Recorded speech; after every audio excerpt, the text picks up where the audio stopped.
So you know that you and I both have these precision garage door silent package, the Tom and Dan silent package. Yeah. But my neighbor's garage door is, there's no other way to say it, loud as hell. Yeah. And so when I hear it go up, it's as if it's my old garage door. Yeah, so I have this weird, like, screwed up PTSD of post-traumatic stress door disorder of, like, me thinking that my wife is home when she's not. Yeah. Even my daughter can hear it. Yesterday, we're dancing around in the kitchen, like, acting funny, and we hear the garage door, and Maisie's like, Mommy's home. And I'm like, oh, she's home. I look out the window. No, it's not even us. It's the neighbor's garage door is so freaking loud that I can hear it in my townhome. You don't hear that when you get the Tom and Dan silent package and when you use the wonderful people at Precision Door Service of Central Florida, including our good friend who's on the show today, Mr. Big Tim. Yep.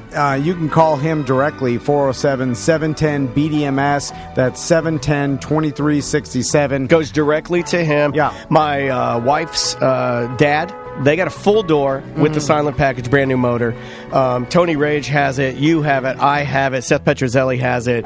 Yeah. Multiple BDMs and listeners have gone to Precision Garage Door. It's just, there's no other way to do it. You know what's also great is now during the holiday season, if you need to sneak out your garage door for whatever reason, it won't wake up your family in the middle of the night. When Santa Claus is coming. Or if you want to go spark a jet. Yeah, and so you could open the garage door and no one will hear it from inside the house. Like, it is really cool. Plus, it's Wi-Fi compatible, so you could check to see if it's open if you leave your house. Well, that's the only bad thing is my wife does see when I come and go because it's linked to our internet, and it tells her when people are entering or not entering the home. Yeah. Here's another thing that's awesome. It improves the curb appeal of your home. My garage door sounded like crap. When it went up, it was unbalanced, and apparently that's a really big deal. And don't even think about replacing that spring on your own. You'll kill yourself. It's very, very dangerous. These guys have been in the business for so long. It ups the quality and the price of your home by putting in quality products. They're all pros. They come to your house, precision door vans. It's not like they send some 1099 It's not employee a subcontractor. No. These are all their employees. And here's some specials. If you want a brand new garage door, the whole thing. This is what Andrea's dad did. Yeah, you get 5% off by mentioning Tom and Dan. Also, they got a new special, $75 off Wi-Fi motors. So that's part of like our silent package motor for all T&D listeners till the end of the year. So just to let them know you're a Tom and Dan listener, and you can get $75 off that Wi-Fi silent package motor that we got. And it doesn't just go up and down with a button. You can do there's a lot of features you can do in there. You can see a record, a log of who's been in, who's been out. I can turn on, here's a feature I like to use, I can turn on the light. Yeah, from anywhere. From anywhere. From your phone. Right. Yeah. So if I'm going downstairs I have a fridge in there, I need to go downstairs and get some bubbly or something that's in the fridge. I hit the button before I get down there. That way I'm not walking into darkness, because I'm a little baby. Just give him a call. Again, 407-710-BDMS. That goes straight to Big Tim. He'll take care of you. It's Precision Door of Central Florida. In the boy, the larynx and the vocal cords change so that his voice acquires the deeper pitch of a man's voice. The shoulders become broader, thighs grow longer, and the muscles become stronger. Hair begins to grow on the face, under the arms, and in the pubic area. You are a man, and in taking on the role of the world's second greatest gender, you must adhere to A Gentleman's Guide to Manliness. Welcome to A Gentleman's Guide. Tom Van. Dan Dennis. Steve Kramer. Now, Steve, do you want to introduce our guest today? I saw this gentleman 2 weeks ago. We did. We were up there doing Jimmy show? The Jim Colbert show, who we've declared war on that particular program. No, just Jimmy, not the program. Well, the program and Jimmy, right? Well, him and we've declared war on him and his idea of the program, but not his staff, I would say. I think we should get him to change the name. We love Deb. We love Ross. We love Jack Bradshaw. But Jimmy's got to go. Well, old racist, right? Well, calm down. Yeah. I feel like when everybody else says it, it's too harsh. You can't say that. I can't say it. No, because I'm friends. That's our friend. And I don't mean it. I mean it less than you guys mean it. That's our friend Jimmy. You know what? You can get the hell out of here. I mean it less than you mean it. No, you mean it more. I mean it less. No, you mean it more because you're more conservative and more cunning. And you're. I appreciate that. I'm looking into your eyes right now. I see nothing in there except mischievousness. All I'm like seeing Loki. is just evil. Just nothing but pure evil. No, that's it's like not true. staring into the eyes of the devil. Yeah, that's not true. It's like looking at the devil's butthole. Only if you're looking in the mirror. Steve, do you want to introduce our guest today? I do, but one thing before we do that, I think we should lobby for the name of the Jim Colbert Show to be changed. I realized that I was on there on Monday, and I was talking to him, and I accidentally called him Jim, which Jimmy doesn't like being called Jim, really? Right? He doesn't? Not really. Because he even called me out of the show. He's, you don't... He calls Jim. it the Jim Colbert Show. Exactly. He needs to call it the Jimmy Colbert Show. Oh, that sounds really, really podunk. I like it better. You know what I would call Fine, it? To I'll go make with it my the own theme. quest, my own To go with the theme, Kickstarter. you've got the monsters in the morning. Yeah. They should be the buffoons of the afternoon. But they're in the morning. No, Jimmy's not in the morning. Oh, he's... I thought you meant the grammar. No, the buffoons of the afternoon. Yeah. Do you want to introduce our guest? So, to my left, for those of you on Twitch. Well, on radio, I'm sure everybody in their cars know. God, okay, in my mind, I'm picturing Steven to his left. He has a guest. Well, make sure to pan it to the left speaker. That Okay. way, when they listen, they'll hear it on the driver's side. I can actually do that. All right. On my left, and then put reverb, okay? Well, then I'm not going to do all that. Well, I was going to do like a big introduction. All right. On my left, we have Daryl Payne, who is a dog trainer extraordinaire, a master of hounds, right? Has A master of hounds. Master of hounds. I don't think he's ever been referred to as a Have you ever been called a master What's the of hounds? official title No, when you never. were a trainer and police trainer? Well, a canine handler. Yeah, not a master of hounds. Master of hounds would be someone who, on Boxing Day, takes the hounds out to slaughter foxes, rip them to shreds in the countryside, and that's how English people enjoy the day after Christmas. And the Master of the Hounds is in charge of all those Master Is that all a- those horses and hounds. And Is stuff that like a honorary title, or is that like the job description? No, it's an actual job. Yeah, it's a very important job apparently. Master of hounds. Rip Yeah. the foxes! So it is kind of a big deal to be master of hounds. Yeah, Master of the Well, there you Master go. of the Hounds, and yeah, it's a big thing. Hey, And he has a special uniform he wears, and Take that, and he gets a Danny little, D. Yeah, they have a little horn they blow, and it drives the dogs crazy. Yeah, yeah, and then they hurtle through the countryside. Yeah, and it's all the inbreds that are super important in England, so they're all married to their cousins and things. 3 years. So you're of course referring to the royal and nobility. Well, royals and yes, nobility. yes. Well, the roles are different. The roles are their own line there. Yeah. But then you've got the hangers-on afterwards. You know, the lords, the ladies. And My favorite noble, Christopher Guest. He is a baron in England. Your favorite baron is Trump's son. Because you're, No, that's not my- you're so conservative and anti-gay. That's not my favorite baron, but my favorite noble is Christopher Guest, who of course was in Spinal Tap and did Waiting for Guffman. you can buy titles. You can be a lord of something, and you can buy it. Yo, I could buy you one. Buy me one. Really? Okay, Yeah. You could be lord. I don't want to be a lord. I want to be a duke. That's probably really expensive. Duke's higher than a prince. You can't buy There's a duke. there's a real rank structure. Yeah. I didn't know that. Duke is higher than a prince. Yeah. Tom, you look more Other than the like Crown Prince. you look well, like Sir Thomas Chisholm Van. That sounds. You're a sir. I was going You've to been bring up knighted. You're a knight. the I'm a duke. I'm like a higher than you. the fact that You do my strong work. You like build my walls.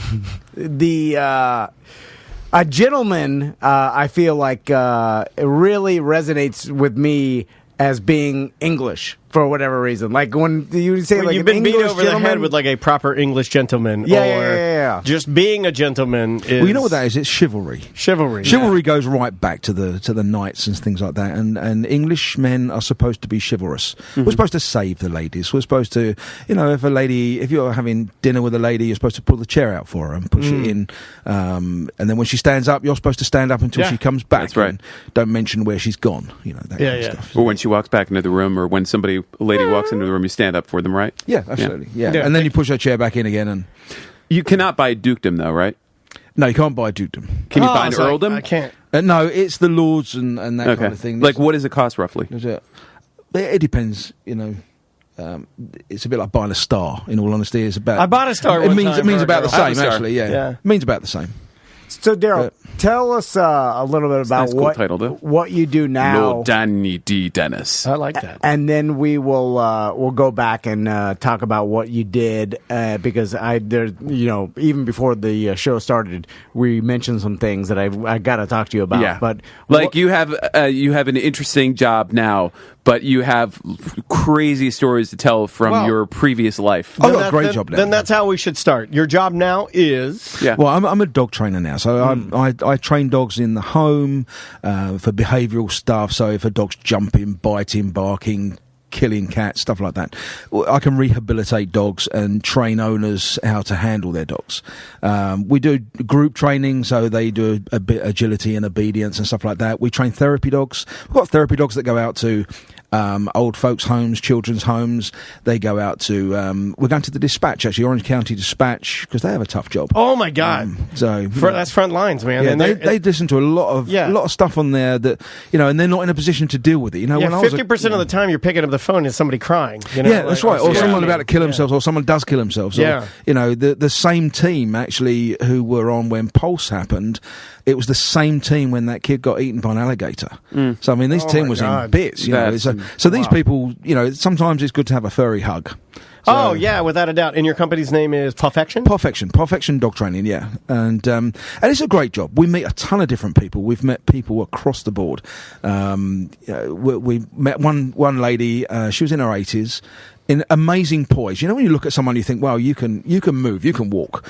And it turns out she was voted the most beautiful woman in 1963. She's a German model. Oh, wow. And we got to say, I used to live in London. I said, really? Yeah, I lived in the King's Road, which is a very famous road there. You probably know it, Stephen.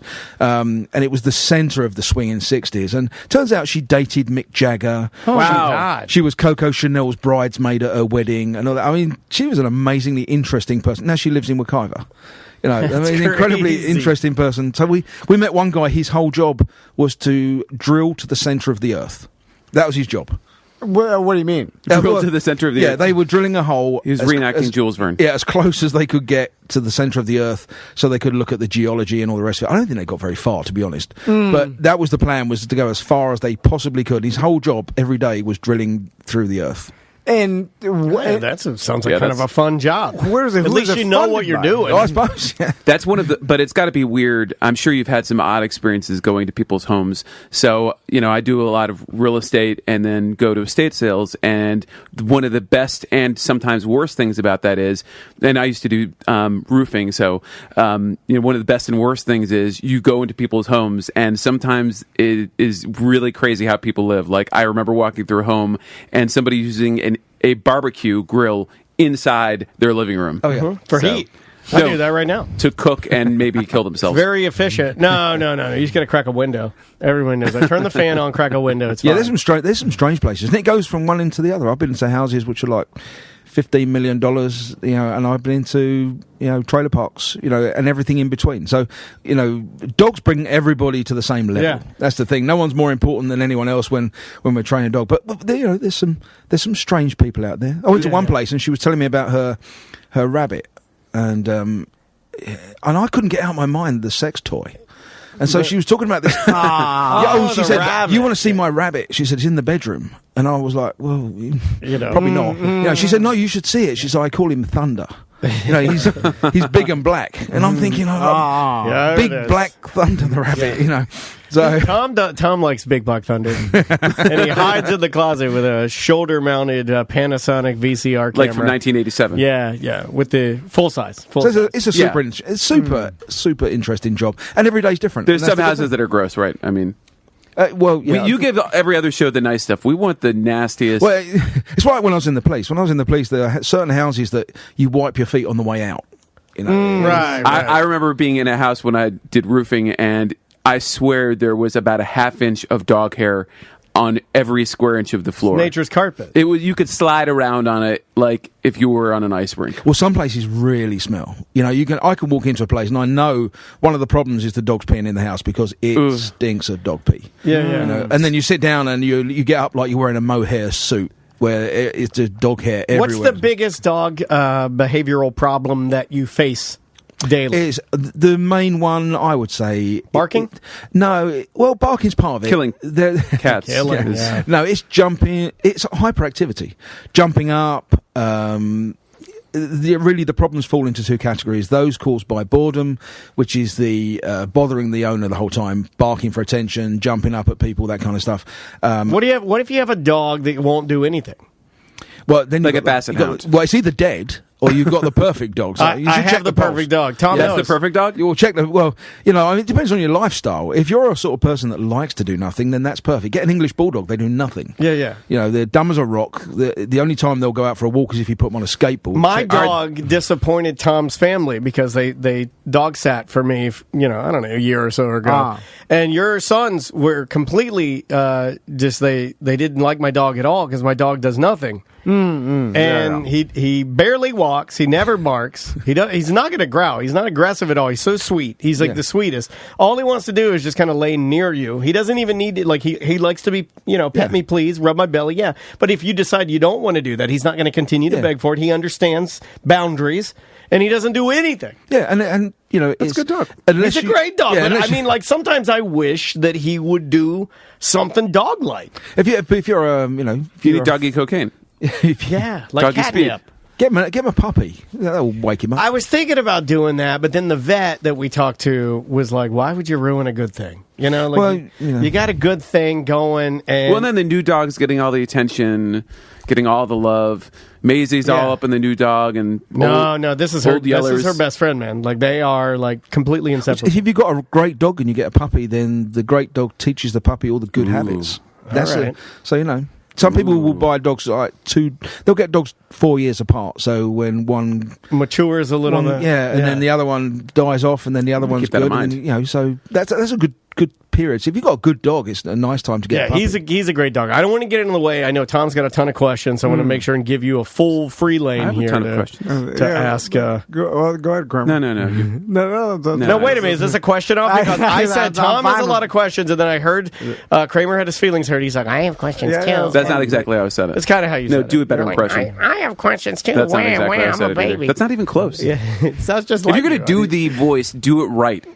I have questions too. Right, that's better. I'm a baby. This is like when I was a police officer in court, and I'd have the defence and the prosecution both waiting to ask me questions. That pretty much summarizes the show. Yeah, there you go. Basically, either Daniel and I ganging up on Tom, or Tom and Dan ganging up on me, or me and Tom ganging up on Daniel. Yeah. So, Daryl, let me ask you about your job before, because I want to talk to you about training dogs, especially training dogs to sniff out bombs or other things, narcotics and things, like because I'm interested in the process and how you do it. Right. So what is, like, I know that a lot of these dogs, they'll come from, like, very, very strict breeders, like German Shepherd, like dogs that are naturally inclined to, find stuff like that. Like, and there's breeds that do better than others, right? Yeah, the basic thing for anything, whether it's a patrol dog that's going to be looking for people or property that's been lost or tracking people, stuff like that, or whether they're looking for bombs, drugs,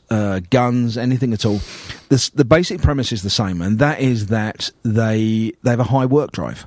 They want to work. So if you wouldn't want to get a dog that sort of lays around doing nothing, that's not going to want to do anything. So that's why we tend to go for the German Shepherd. Now, the German Shepherd's not the best at everything, but it's a good all-rounder. So, like the Belgian Malinois, now that's like a German Shepherd on speed.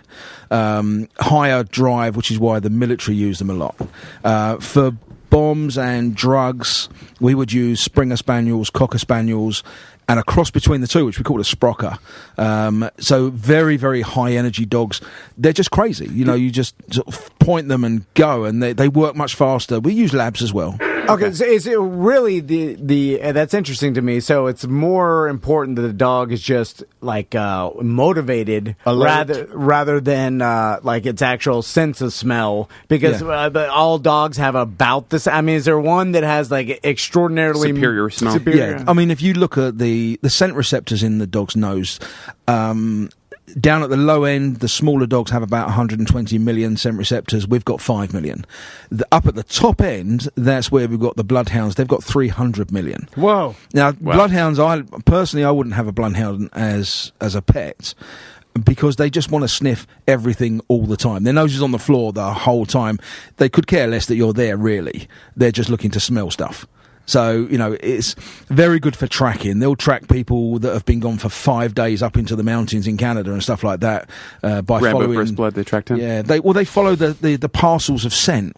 If you were to walk down the street here, the scent would come off of you, and it would pool in little corners of this, and a bloodhound could go from a little pocket of scent to pocket of scent all the way through and find you. That's insane. Yeah, that is crazy. So it's actually smelling the scent that essentially comes off of you like a gas or whatever, and then it falls on the floor and then ends up pooling on some corner, and that's why it's sniffing. Yeah, think about Pigpen. You remember the Charlie Brown cartoons? You remember Pigpen? Yes. Yeah. Where he's got all that stuff coming off him the whole time. Stinkiness, Yeah. Well, that's pretty much what humans are. Dirt tornado. So you've got naturally occurring scent. So your own body odor, if you like, your own specific smell. Into that is any kind of medical condition. So if you're diabetic, you'll have a certain smell about you. Additional scents, and that is things like deodorants and stuff like that you use. That produces diarrhea. Yeah, that's something. Yeah, incontinence. Like incontinence. Yeah. So I've been doing Kegels though. Sorry. So my pelvic floor is rock hard, and you may smell better. I'm doing Kegels right now. You guys can't see it. Maybe you can see a little bit. When I can see it in your eyes when I'm really. You got this blood vessel; it pops every time you do one. Don't stare at it. I can see it, and it doesn't smell. But my Kegels don't smell. If you imagine all those things together are like the elements of a fire. Altogether, the smoke from that fire would be your specific scent. So, with a patrol dog, if you walk across a field, it's going to see, with its nose, it's going to see a combination of disturbance on the ground. So when you crush the ground, you leave a footprint in scent. You crush the bugs, the grass, the stuff like that. That will be, to them, like we would see footprints in snow. And it's fresh because you just did it. Absolutely. Yeah, and added to that, then you've got the scent that's come off the person. Now, over time, that scent will dissipate, and that's when it goes from tracking, which is what they're doing when they're sniffing the ground, to trailing, where they're looking at pockets of scent.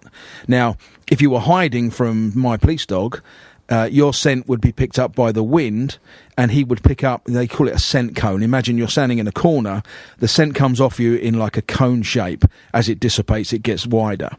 As the dog hits the edge of that scent cone, it works its way in, looking for the stronger scent until it finds you. Once it finds you, it switches from a search mode to a chase and kill mode, in which case it's going to chase you and bite you to pieces. So that's the patrol dogs. Now, the search dogs, the bomb dogs and the drugs dogs and things, they're looking for a specific scent of an explosive, a particular drug, that kind of thing.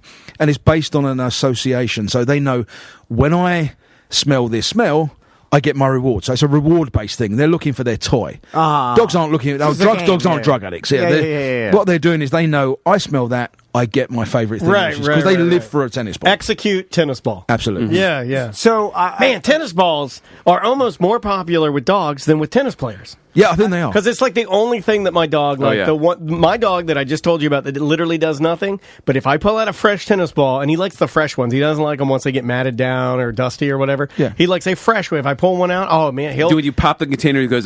Oh, he knows. He knows. Yeah, Caesar knows 100%. Yeah. And he's like virtually deaf, but he can hear that popping noise. He loves it. Or maybe the smell. My Labrador, the bomb detection dog I had before I retired, that obviously loved tennis balls, lived for tennis balls. Every year we had to search Wimbledon, the tennis tournament. Now you can imagine how many Wimbledon tennis balls I had at home. This bloody thing wouldn't look for a bomb if his life depended on it. He was looking at tennis balls.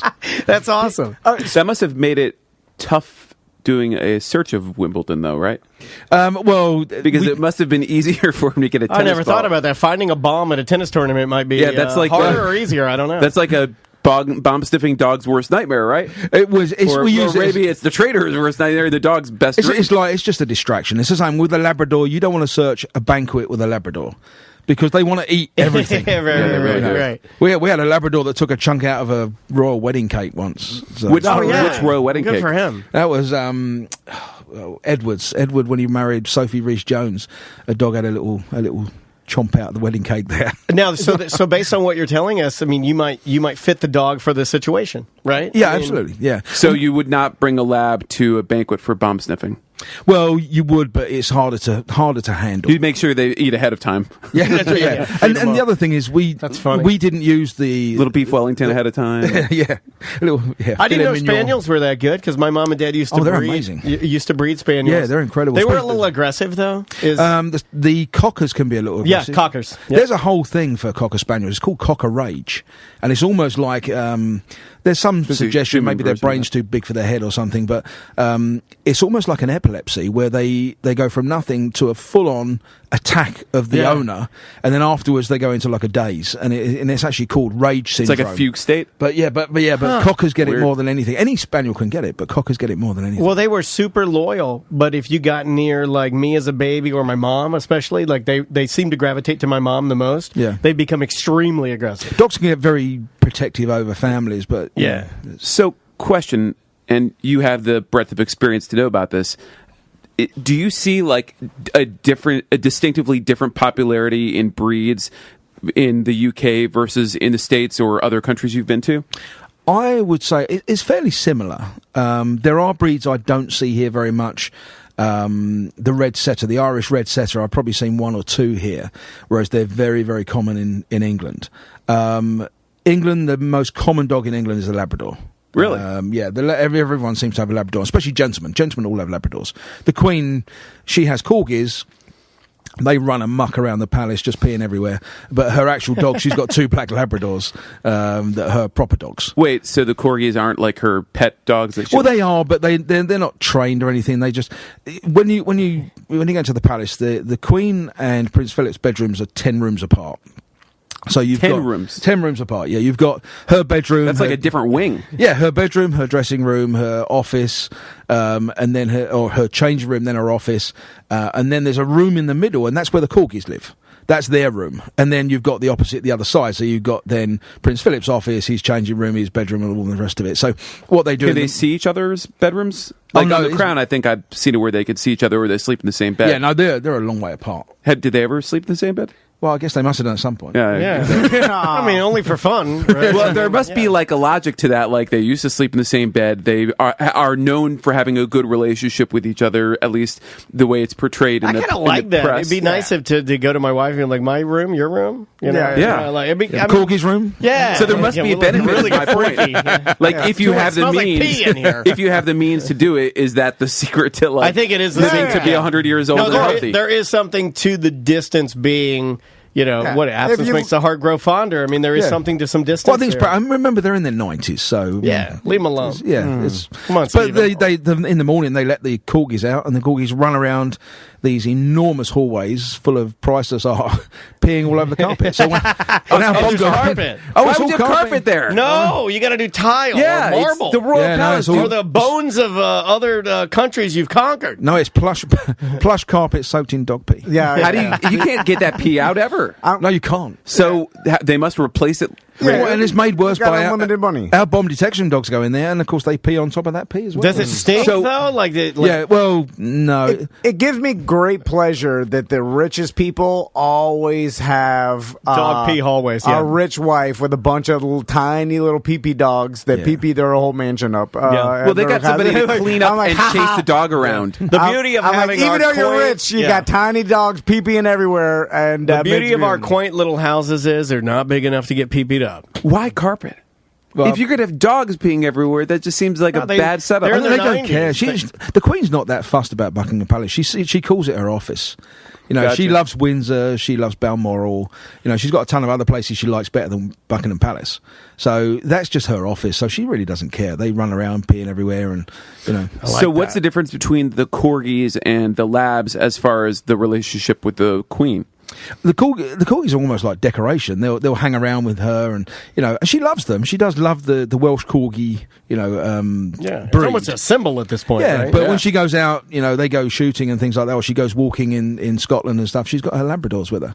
The corgis kind of hang out, you know. Two labs? Palace. She got two black labs, yeah. Now, we do have to take a break. I know, Tom, you have a lot of questions. Steven, too, has a lot of questions. You guys can fight over who gets to ask the question. We'll wrestle for it. When we return, we'll take a quick break. You're listening to A Gentleman's Guide. Welcome back to A Gentleman's Guide. Tom Van. Dan Dennis. Steve Kramer. Darryl, I want to ask you a question. when it comes to bomb sniffing dogs, what kind of chemical are they sniffing for? Because I imagine there's multiple different bombs out there. So is there like one universal chemical that has to be used in explosives, and that's what they sniff for? Or or are you allowed to tell? It can be anything. Semtex has its own smell. Years ago, when we had a problem with Irish terrorism, we actually put misinformation out there that dogs couldn't detect Semtex, purely because then that way they didn't wrap it up very well and it was easier to find. They didn't catch on to that? No. So Semtex has a different smell from, say, PE4, which is like the English equivalent of C4. So a lot of the military use C4 explosive, high explosive. So you've got high explosive things like that. Then you've got homemade explosives. Now, homemade explosives are normally fertilizer based.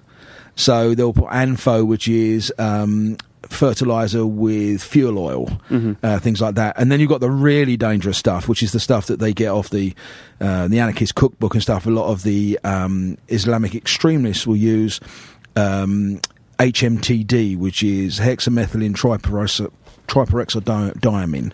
Yeah, hexamethylene triperoxydiamine. Or triacetone triperoxide, which is TATP. Now, they are very, very unstable. We had a guy blew himself to pieces making it just because he had it on his countertop in his kitchen. The sunshine came through the window, warmed it up, and blew him to pieces. Wow. Oh, my God. You've been through multiple eras of, basically battle on terror, right? Yeah. What was harder for you? And tell us stories, I guess, about, the IRA era, of course, of terrorism, and then maybe the 9/11 era. Well, prior to 9/11, a lot of it was Irish terrorism, because we've dealt with that for a long time. Essentially, that was easier to deal with because the Irish terrorists didn't want to die. So occasionally they'd have a bit of an own goal. Someone's playing with the device on the top of a London bus and hits the wrong button and off it goes. That happened a couple of times. But generally, they were easier to deal with than post 9/11 or around 9/11 when the Islamic extremists started, because they wanted to die. And like suicide bombers, obviously harder to stop than planting a bomb. At least you have a time to find it. Right. Yeah, very much so. Yeah, and that's the problem. And it's the Irish went through a system whereby nobody knew the whole program. One person would make the bomb, give it to somebody else who would put it in a long-term hide, be picked up by somebody else for a short-term hide, picked up by somebody else who then plants it. Right. So no one knows the whole story if anyone gets arrested. A few years ago they had a van which they put mortars into. And they would fire the mortars out through the roof. They'd put a false roof on the van, fire the mortars out. So basically you're dropping a bomb on somebody. And, my God. What they did was they were going to bomb Downing Street, where the Prime Minister lives. And it was Margaret Thatcher at the time.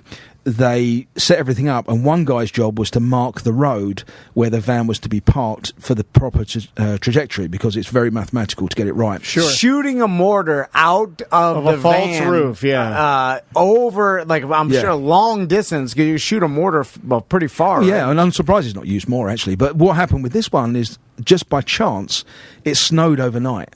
So when the guy came to park the van up, he couldn't see where the marks were. So he did the best he could, and actually he dropped the bombs into the back garden of Downing Street. So he didn't do a bad job.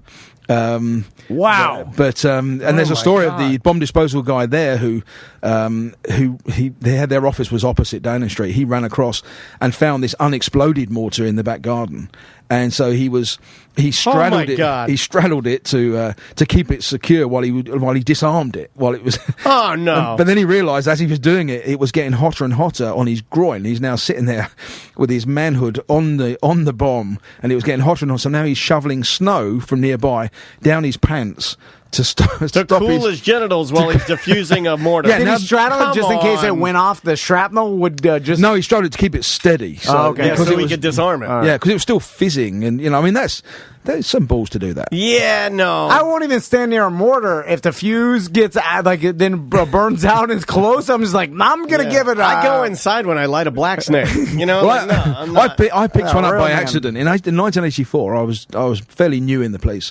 and we were driving past the barracks, the army barracks at Chelsea, and half buried in the leaves there because it was fall. there was 2 bags. And your brain tells you at that point, your brain doesn't say, hey, that's a bomb.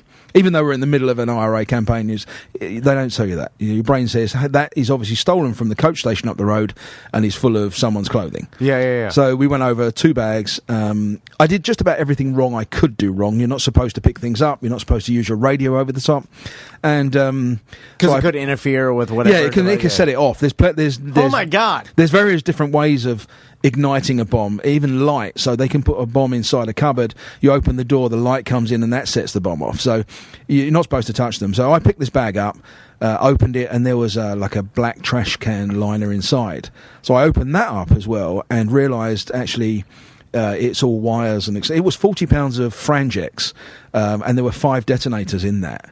Now the small bag next to it had a mercury trip device. Now that's an anti-handling device where a bit like they have on some slot machines and stuff like that, where if you tip something over, a little pearl of mercury goes down, makes the connection and explodes it. And the idea was that they were supposed to leave the small one where we found both of them, and then we either find it and set up a rendezvous point around the corner where they'd already tested to see where we'd put it, and the big one was going to be there, or an idiot like me comes along, picks it up and blows himself to pieces. And they still set the rendezvous point up round the corner. Right. And the 40-pound bomb is round there, which will take out the rest of the emergency services. What? So if you would have picked up the other bag, you would that would not have be in here. That would have been a very quick end to a glittering career. Oh my God! They wouldn't have found much of me, to be honest. Think of all of the dogs that would have poor behavior. I know. Think of that. You know, hundreds of thousands of dogs. I wanted to ask. I heard this analogy once, and I wanted to find out if you think it's true because it's your profession. So, someone told me, like, there's the argument that like computers will eventually basically become self-reliant, or AI will it's the whole Terminator 2. The computers will turn against humans, and then there's a lot of smart people that are like, well, they won't do that. I mean, besides unless like AI causes them to change their programming, but like the argument being that computers will do what you program them to do, right? Yeah. They won't do anything you don't program them to do. They can't. So someone made the analogy to me about dogs and like well-trained dogs. There are like computers. They're like well-trained dogs will act. I mean, they will do what they're programmed to do because like people are afraid that an attack dog, like a police attack dog, will just randomly attack someone. Right. And I've heard other trainers talk about they won't. They will do and follow their training. Especially if they're well trained. Now, Sure. if you slack off and you let a well trained dog, don't keep on his training, then you could have problems. But a well trained dog will never just randomly attack because it will only do what it's programmed to do. Is that right? I mean, is it that precise that person explained to me? It depends on a few things. To have a dog that is practically programmed, where it won't do anything without being told, you're really taking away the dog's personality. You're crushing its personality and not allowing it to have its own personality. And that's not something that I do or ever have done. Even my police dog, he had his own personality. He was well trained. He wouldn't attack anyone unless I told him to, unless the person was showing violence toward me. Because what I didn't want was I'm laying on the floor unconscious where someone's hit me over the head. And now the dog's laying there going, I'm waiting for a command. Just say the word, when you wake up, I'll get him. Yeah, so you're kind of tying the hands of your partner at that point. You really are, yeah. So how is that? Like, you want the dog to only follow your commands, but you also want the dog to think for itself in a situation like that. Well, that's got to be hard to train, right? It comes with experience with the dog. So if my German Shepherd, if he got to 4 years old, if he could have driven, I wouldn't have had to go to work because he could have done everything himself. We would turn up at something, he would get out the car with me. And there was one occasion that he got out the car with me, I put him in the down next to me. I was talking to the officer who'd last seen this burglar come out of this back garden, and we were trying to work out which way he went, where the containment needed to be or where it was. Sure. And then I heard screaming, and the dog had found the guy under a car, which was about 20 feet away from us. Where you didn't even need to do anything. Yeah, and he said just saw him. And what they do is they work off of the adrenaline. Now, dogs are very, very sensitive to feelings, emotions, hormones, stuff like that. At the top of the roof of the mouth, there's a thing called the veromonasal organ, which is linked to the part of the brain that deals specifically with the feelings and emotions. That's how dogs know if you're not well, if you're sick, that kind of thing, if you're unhappy. And they'll cuddle up to you more once you've got that bond with them. The same thing goes for someone who is full of fear. The old smell of fear is a real thing. So someone who is very fearful is pumping out a lot of adrenaline, and that excites dogs. So, you know, my dog bit everybody he ever found in real life, but no one he found in training, because some grizzled old canine who's been in the unit for 20 years, he's really not afraid of the dog. But your 17-year-old burglar who's you don't want to get bit. He's ass in his pants, and then absolutely that's exciting the dog so much so that it's biting off of. Even on live PD, a lot of these career criminals, like when they release the dog, and he's like, "I will release my dog." Like they do that thing where they announce it. Yeah. You know, I'm going to release the dog. The guy will be like, "No, please don't!" Like they know it's a primal thing. They know not to, because they know they're going to get all bit up. So essentially, could a criminal almost if they had some sort of a way to control to control their emotion and be totally calm, that would probably keep them from getting bit. It depends where they are. If they're hiding in a corner, then no, because their body language is furtive, and the dog's trained for that. We had to retrain our dogs actually, because we had one where they were searching for a guy who'd run away from a stolen car, and what had happened was the dog was searching this area, and the guy had gone round the corner, found a paint tin and stuff where someone had been doing, and all he did was he picked the paintbrush up and he was painting the door of the garage. Like it was the most typical, most casual thing in the world, and the dog just went straight past, because this is a normal thing. That's very Benny Hill too. Yeah, I think he painted his name on it. That was the problem. Everybody runs past real fast, you know. Yeah, and that's essentially what it was. So the other thing is someone sleeping. You know, when we put a dog into a house to find someone sleeping first, we had to train the dogs to indicate on people that were doing nothing at all. Because all the training before that was people being furtive in corners and running, hiding. Yeah, that's right. Yeah, so you have to, sometimes you get a situation you have to retrain the dog to deal with that. What about like narcotics dogs? Are they trained for all narcotics? Do each dog specialize in one particular type of narcotic? They do an assortment, and it depends on what the problem is. So if there's a particular problem with cocaine or crack or something like that, train the dog. I'll give you an example. Same thing, because explosives and narcotics, they're no different really. I mean, don't snort Semtex, but it's the smell. Regardless, exactly, smell and reward. So we had an incident. We didn't train our dogs on black powder, because black powder is used in all the theatres in London, and so the dogs would be indicating everything. So we didn't train them on black powder. Then we had a guy that was coming along. He was blowing up pubs. It was a homophobic thing. He was blowing up pubs using black powder bombs full of nails and screws and stuff like that. Like pipe bombs, yeah. Yeah, pretty much, but in a holdall. And so all we did was we trained a couple of dogs on black powder. And the way we did it, and the way we train all of them, is you pretend to put their toy out there, because that's what they're looking for. They go and find their toy, so they're learning to search. Then you pretend to put the toy out, and you put perhaps some cocaine out there. Before they go, so he thinks the ball's out there. Before you send him out there, you give him a little sniff of the cocaine that he's going to be looking for. Off he goes. Now, as soon as he looks at that cocaine, he sort of does a double take, like, oh, I smelt that just now. The ball is delivered. So he makes the association, when I smell that, I get that. So now he indicates that. So all we did was put some black powder out.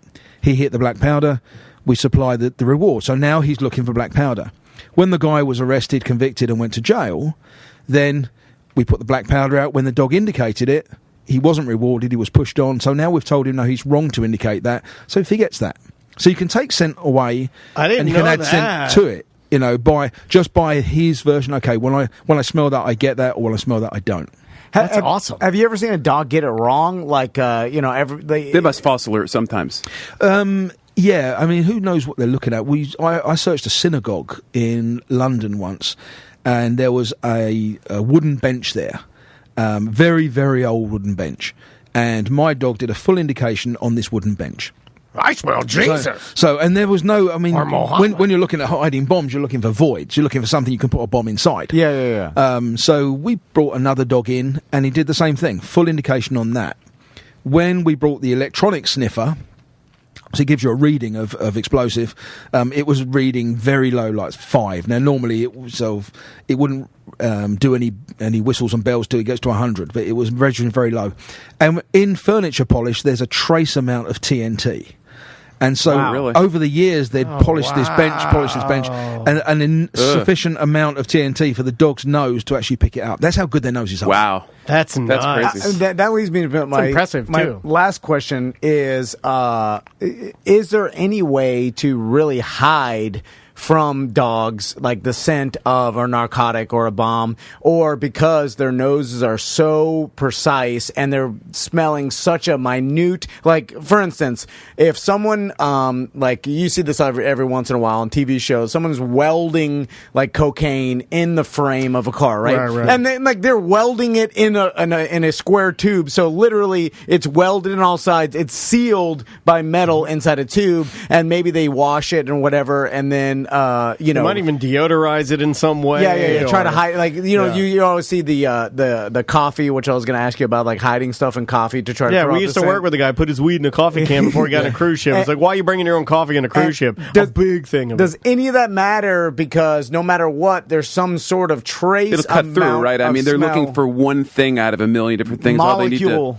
Well, there's 2 questions in there, actually. Yeah. The first one is that if you put weed inside coffee or cocaine inside coffee, the dog will still indicate it. We've got dogs that we've trained to find guns in schools, and we put a gun in coffee the other day, the dog still indicated it.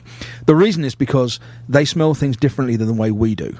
If you smell a Hawaiian pizza, you smell a Hawaiian pizza.